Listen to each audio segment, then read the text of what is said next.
pleasure. It's been a real pleasure, and I'm planning to continue. I have so enjoyed listening, reading the WhatsApp. I mean, I didn't turn off notifications over these past, 8 weeks? Mm-hmm. And so I would just skim it every day, sometimes multiple times a day, and listening to the truthful interaction of everybody here has been so refreshing. I can't even tell you. I mean, just so refreshing, because we have been taught, not only as eye doctors, but in Western civilization, that there are certain ways to do things and that these are the truths. And the fact of the matter is that not just in your course, but in the whole world, everything is shifting now. And so as I'm doing this course, very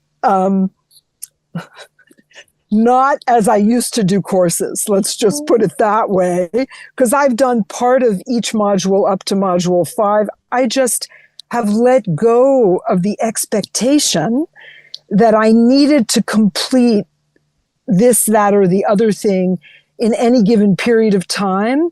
And I mean, I had no idea you were going to be such a gracious teacher and offer it again at no charge. I didn't know that, but I thought, well, it's there, but I'm probably not going to look at it because my life keeps going. I'm not going to be watching recordings, right? But then you said, oh, you're doing it again. So I really enjoy the interaction, the way that you're kind of allowing people to ask so many questions and giving so many answers. Specifically, this advice, I don't want to call it advice, this teaching that you're doing is worth its weight in gold.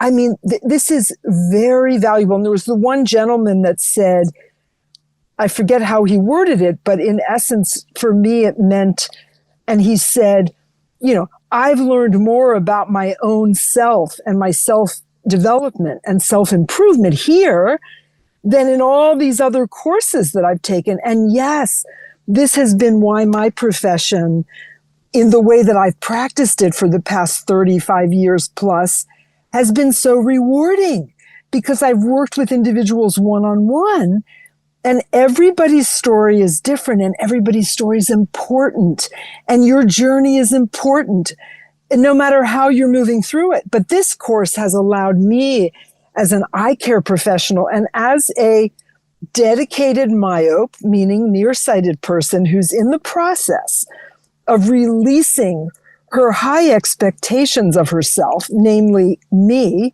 I know that there are other people here that can relate. I don't have to complete the module that Dr. Ainhoa gave me in week one, because that's not part of my schedule. It's what she put out as a possibility for me. And so this is just like mind-blowingly important for me. And I think it's important for all of us to understand that we are all different and we experience things in our own ways that is just specific to us. And once we recognize that and get out of our own ways, the point is that I'm doing what I need to do for my vision, because this is a wrap up, even though I'm continuing. So the other things that I wanted to say, because I'm going to have to go off of here out of respect for my family, I'm going to walk in there an hour late. Let's see. There were a few things that I jotted down. I just took my notebook out. Ray Gottlieb produced that eye chart many decades ago. And it's another piece of gold. That is a golden eye chart. And it's all about fusion, binocularity, binocular vision. But what's brilliant about it is you don't need any tools other than your body. Okay, so you can take that with you in your briefcase. I guess you could use it on an electronic device, but I still like paper. But you can carry that with you wherever you are.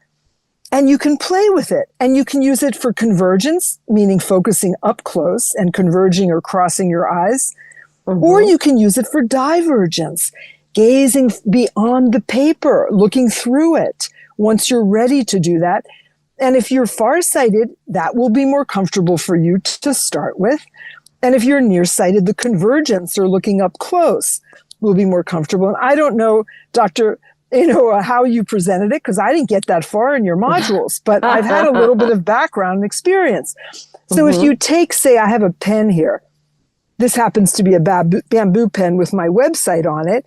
But if I take the tip of the pen and I look at the tip of the pen and I hold the paper farther away from me, I can move the pen towards my nose and away from my nose. And then I can watch to see if I'm seeing how many images I'm seeing on this chart. And that is a tool or a tip to when you first start with that. I don't know if that's what you taught or not, but anyway, that's a brilliant golden tool.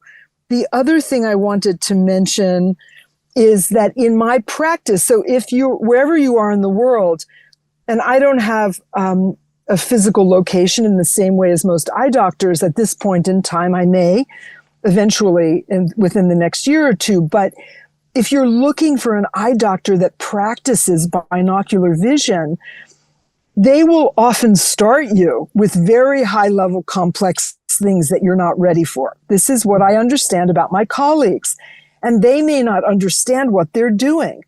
So the way that Dr. Ainhoa and the helpers, Diana and others, have eased you into the awareness, the physicality through palming and sunning and breathing and whatever other practices that I didn't get to yet, that's what I've always done throughout my career. But it's rare in developmental, neurodevelopmental, functional, behavioral developmental optometry practitioners. That's my gig now. I'm teaching my colleagues.